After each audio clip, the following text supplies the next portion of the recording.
davantage les degrés et les grades du prophète Mohammed. Après avoir parlé de Adam, Shith et Idris, que Allah les honore et les élève davantage en degrés, nous allons parler aujourd'hui de Nuh, Noé, alayhi salam. 10 siècles se sont écoulés entre Adam et Noé, d'après un hadith rapporté par Ibn Hibban. Allah a envoyé notre maître Noé, alayhi salam, à un peuple qui adorait les idoles. Il fut donc le premier messager envoyé à des non-croyants. En fait, ils adoraient 5 idoles, nommées Wad, Suwa', Yaghouth, Ya'ouq et Nasr. On a vu précédemment que c'étaient les noms d'hommes vertueux du peuple d'Idris qu'Iblis, le maudit, leur a suggéré d'adorer, et c'est ce qu'ils ont fait au lieu d'adorer Allah, que Allah nous en préserve. Allah a envoyé Nuh alayhi salam à ses non-croyants pour les appeler à la religion de vérité qui est l'islam, qui consiste à adorer Allah uniquement en délaissant l'adoration d'autres que lui. Noé fut donc le premier prophète envoyé à des non-croyants, mais pas le premier dans l'absolu, puisque Adam, Shith et Idris l'avaient précédé. Le prophète Noé alayhi salam a appelé les mécréants à la vérité de différentes manières, de nuit et de jour, en privé et en public, en évoquant tantôt la promesse du paradis, tantôt la menace de l'enfer, mais la plupart n'a pas cru et a persisté dans l'égarement, la tyrannie et le polythéisme. Ils l'ont pris comme ennemi, lui et ceux qui le suivaient et le menaçaient. Le prophète Noé alayhi salam a persisté à appeler son peuple à l'islam pendant 950 ans. Les mécréants l'attaquaient ou essayaient parfois de l'étouffer au point qu'il s'évanouissait. Ils sont allés tellement loin dans leur désobéissance que chaque siècle était pire que le précédent. Pourtant, le désespoir ne rentrait pas dans le cœur de Noé. Il s'efforçait au contraire de leur faire parvenir le message et de leur montrer les preuves. Ils n'ont pas cru en lui, excepté un petit groupe qui ont répondu à son appel et ont cru en son message. À un certain moment, Allah lui a révélé que personne d'autre de son peuple ne croirait en lui, excepté ceux qui avaient déjà cru. N'ayant plus aucun espoir qu'ils croient, il a invoqué Allah contre eux en lui demandant de débarrasser la terre des mécréants. Allah lui a accordé la victoire sur eux et a exaucé son invocation. Il lui a révélé de construire une arche. Noé s'est mis au travail en utilisant du fer, du bois et d'autres matériaux. Quand son peuple passait à côté de lui alors qu'il travaillait sur l'arche, il se moquait de lui, ne sachant pas ce qu'était une arche, et il lui disait « Serais-tu devenu menuisier après avoir été prophète ?» Selon certains savants, l'arche faisait 80 coudées de longueur sur 50 coudées de largeur, donc à peu près 40 mètres sur 25. Sa hauteur était de 30 coudées, soit 15 mètres environ. L'arche avait 3 étages. L'étage inférieur était réservé aux animaux, celui du milieu aux hommes et l'étage supérieur aux oiseaux.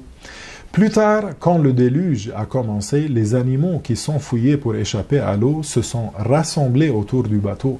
C'est là que le prophète Noé alayhi salam y a fait monter 2 couples de chaque espèce. Puis l'arche s'est mise à voguer sur des vagues hautes comme des montagnes, pendant que la pluie tombait du ciel fortement.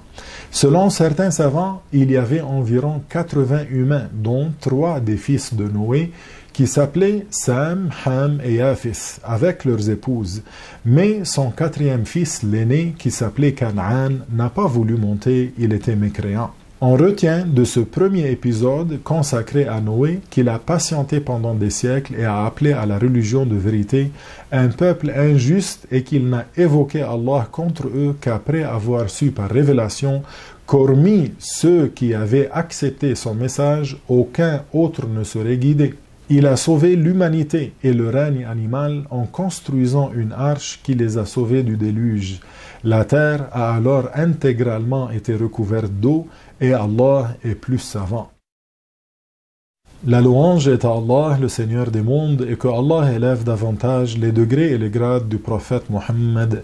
Nous complétons aujourd'hui, Inch'Allah, ce que nous avons commencé à propos du déluge à l'époque de Noé alayhi salam. Certains exégètes ont dit qu'il a plu pendant 40 jours. Il serait monté dans l'arche le 10e jour du mois de Rajab et on serait sorti le jour de Ashura qui est le 10e du mois de Al-Muharram, soit 6 mois plus tard. L'eau se répartissait en deux moitiés. Une moitié descendait du ciel et l'autre sortait de la terre. Le niveau de l'eau a dépassé les sommets les plus hauts de la terre. Certains ont dit 80 coudées au-dessus. Toute la terre a été recouverte, ses vallées comme ses montagnes, et aucun de ceux qui adoraient autre que Allah Azza wa Jal n'a survécu. L'arche a navigué autour de la terre sans s'arrêter jusqu'à ce qu'elle arrive à la Kaaba, autour de laquelle elle a tourné pendant une semaine. Après cela, l'arche a continué à voguer jusqu'à ce qu'elle s'arrête sur la montagne de Al-Joudi en Irak, et puis la pluie a cessé de tomber du ciel et la terre a ravalé son eau. Après un certain temps, la terre a séché et elle est redevenue comme elle était avant le déluge. Noé alayhi salam, et ceux qui étaient avec lui sont descendus de l'arche et ont mis pied à terre le 10e du mois de Muharram dans un jour de Ashura, et ils ont jeûné ce jour-là pour remercier Allah subhanahu wa ta'ala de les avoir sauvés. Aucun humain de l'arche n'a eu de descendance à l'exception des fils de Nuh alayhi salam. L'ascendance de tous les humains qui se trouvent à la surface de la terre de nos jours, quelle que soit leur race, remonte donc à un des trois fils de notre maître Noé alayhi salam. Ainsi, Noé est l'ancêtre de tous les humains nés après le déluge. Il a été dit que notre maître Noé alayhi salam a reçu la révélation alors qu'il avait 480 ans passés, qu'il a vécu après le déluge 350 ans et qu'il aurait vécu 1780 ans et Dieu est plus savant. Quant à sa tombe, selon l'avis le plus fort, elle se trouverait à la Mecque, dans la mosquée Al-Haram.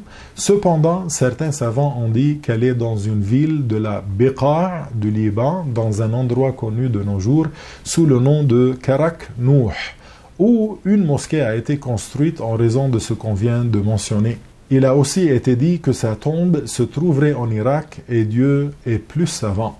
On retient de la vie du prophète Noé alayhi salam qu'il était bien un prophète musulman, envoyé par celui qui a envoyé tous les prophètes avec leur révélation. Il avait la même croyance que Adam, Abraham, Moïse, Jésus et Mohammed. Il croyait en Dieu, unique créateur des cieux et des terres et de ce qu'ils contiennent. Et lui qui n'est pas créé, qui n'a aucune ressemblance avec ses créatures, et Noé alayhi salam croyait en la prophétie des envoyés qui l'avaient précédé.